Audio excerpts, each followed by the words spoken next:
wala na lahat, yung mga deposito na withdraw na. Tapos hanggang ngayon, wala tayong naririnig na kaso, wala tayong naririnig na nananagot. Talagang moro-moro ang nangyari sa ating bansa. At Nagkaroon po ng launching ang inyo pong pangkat at maaari po bang may paliwanag? Ano po ba itong Rage Coalition? At sinabi kasi doon sa event na isusulong daw ng koalisyon ang pagpapanagot dito sa mga issue ng katiwalian, lalo na yung involved sa flood control. yes, MJ. Alam mo, MJ, Admar, sa atin lahat po, no, napakaraming organisasyon na sumusuporta sa Pangulong Duterte at partikular, siyempre, kay Vice President Inday Sara Duterte. Noon pa man yan, tumulong na sila nung tumakbo ang Pangulong Duterte, tumakbo ng Vice President si VP Inday. At itong mga grupong to, parang sila, loose coalition. No? Ang ibig sabihin, may kanya-kanyang pagkilos, may kanya-kanyang galaw, maging nito mga dumaang panahon. Minabuti namin, kami ni Speaker Bebot Alvarez, na makipag-usap kay Mayor Baste Duterte at paniwalag na kinakailangan na magkaroon na ng organisadong pagkilos. Kinakailangan namin ng isang leader na tumatayong simbolo ng ating ginagawang pagkilos laban sa korupsyon, laban sa nangyayaring katiwalian, yung patuloy na investigasyon, no, na ginagawa nila dito noon sa ICI at ngayon patuloy pa rin sa Blue Ribbon. At maging itong hinihingi natin na kasuhan talaga yung dapat kasuhan. Ngayon, merong ginagawa na namang impeachment kay VP Inday Sara. So, sinasabi nga namin, magkaisa na kami, isang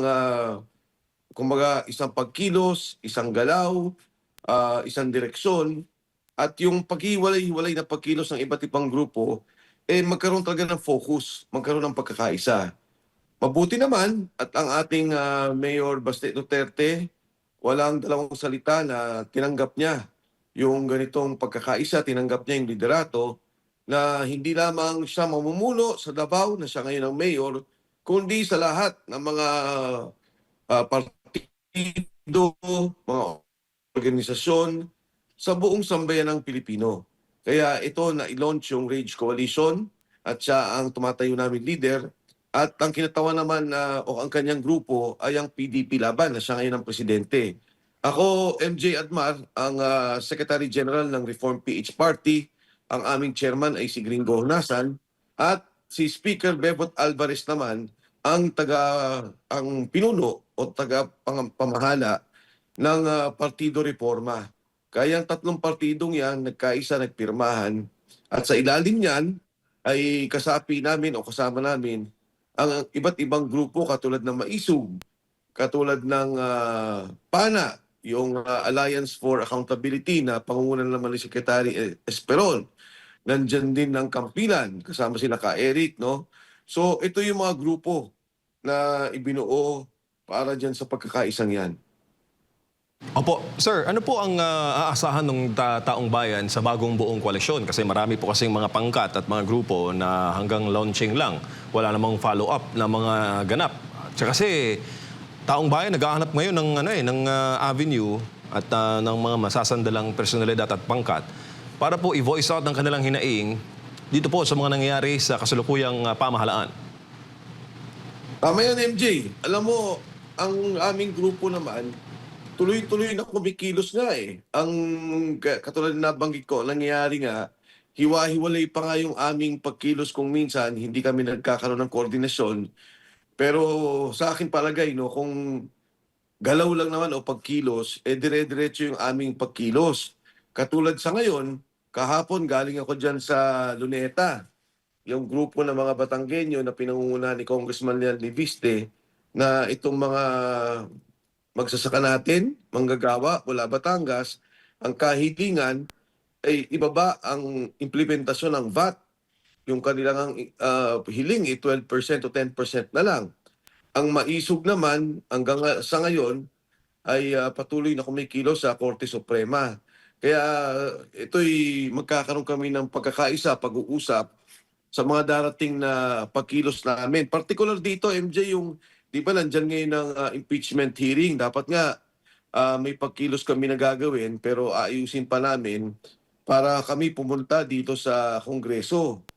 Pero yun nga, sa ngayon wala namang grupo o hindi naman pa pumupunta si VP Inday Sara. Pero baka ngayong araw lang o bukas ay mabubuo na namin yung mga koordinasyon.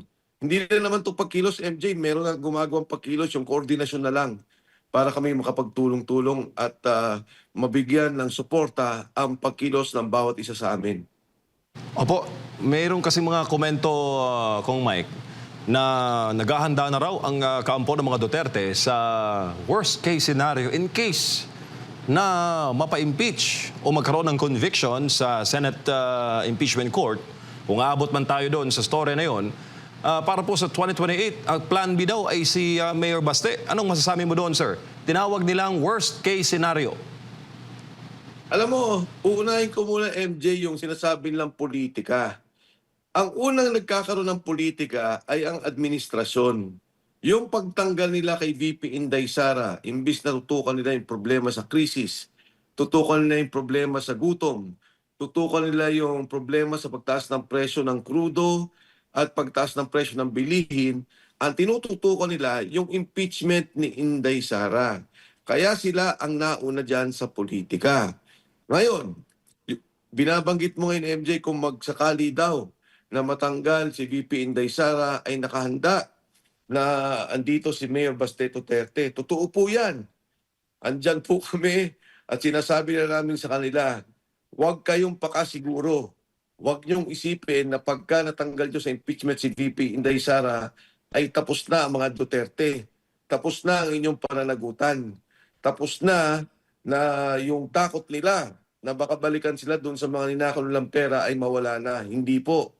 Nandiyan po si Mayor Baste Duterte at kung papakinggan mo, MJ at Mar, nagulat ako Dahil lang sabi nila, ipikit mo yung mata, pakinggan mo si Baste Duterte. Kako, tinitingnan ko si Baste Duterte, pati yung mga mannerism, yung kanyang pananalita, yung mga kanyang kilos, talagang para ko nakikita yung bata si Pangulong Rodrigo Duterte. Kaya totoo po yan. Hindi po tapos ang laban, hindi po kami sumusuko. Ang amin ho yung paninindigan, yung amin yung prinsipyo. Ang sabi ninyo may makukulong, ang sabi niyo may mababalik na pera. Nangyari nga, MJ lahat ng mga frozen accounts doon sa AMLA, doon sa hinawakan nila mga pondo. Ngayon wala na. Nakakawala na lahat, yung mga deposito na we-withdraw na. Tapos hanggang ngayon, wala tayong naririnig na kaso, wala tayong naririnig na nananagot. Talagang moro-moro ang nangyari sa ating bansa. At ito yung aming paninindigan at prinsipyo. Itigil ang korupsyon, itigil ang kurakot, panagutin yung mga kumuha ng pera. At higit sa lahat, itong ating krisis sa ngayon, sagutin natin kung ano yung problema. Sagutin natin kung paano matutulungan ang bawat pamilyang Pilipino. Opo, Kung Mike, paano naman po ang partisipasyon ng mga overseas Filipino worker? Kung sila po isasali sa RAISE Coalition, paano naman po ang ordinaryong Pilipino? Paano po sila makapag-participate sa inyo pong mga tahak? Yes, MJ. Alam mo, itong aming grupo naman, talagang loose coalition. Andyan po yung mga partido, yan po yung pangunahing nagkaroon ng pirmahan, pero nandyan po ang mga individual at mga organisasyon. Magugulat ka, MJ, no? Ang grupo na organisado para kay Pangulong Duterte at kay Inday Sara Duterte ay umaabot ng halos 750 organizations. In fact, yung mga nakapirma dyan, umagit kumulang mga 600 yung pumirma dito sa RAISE Coalition. Kaya nga nung nagkakaroon ng pagkilala ng bawat grupo, sinabihan ko na yung mga tao, sabihin nyo doon sa MC, hindi kaya na kilalanin ng lahat, una, dahil napakarami. Pangalawa, siyempre pagka ganun lang kadami at malit lang yung aming lugar, kasi ang nirequire namin, 2 o 3 lang bawat organisasyon. Kaya yan po yung kalaki ang grupo na sumusuporta sa mga Duterte noon pa man. At nakakagulat hanggang ngayon ang init ng kanilang pagsuporta at ang kanilang panawagan na maibalik ang serbisyong Duterte sa ating bansa. Bago lang po si Partner Admar, Kong Mike, sinabi po kasi doon sa speech ni Mayor Baste at nanawagan po siya na i-contact siya kung di man raw siya ma-contact ng mga incumbent congressman, kontakin daw po kayo o kontakin po si former Speaker Bebot Alvarez. Kung gusto daw nilang lumipat, tumawid na po, no? Ang word na ginamit ay kung gusto mag-defect. Meaning po ba may mga feelers, may mga nagpapaabot po ng signal mula po sa kabilang political samahan na tatawid Marami. sa inyo?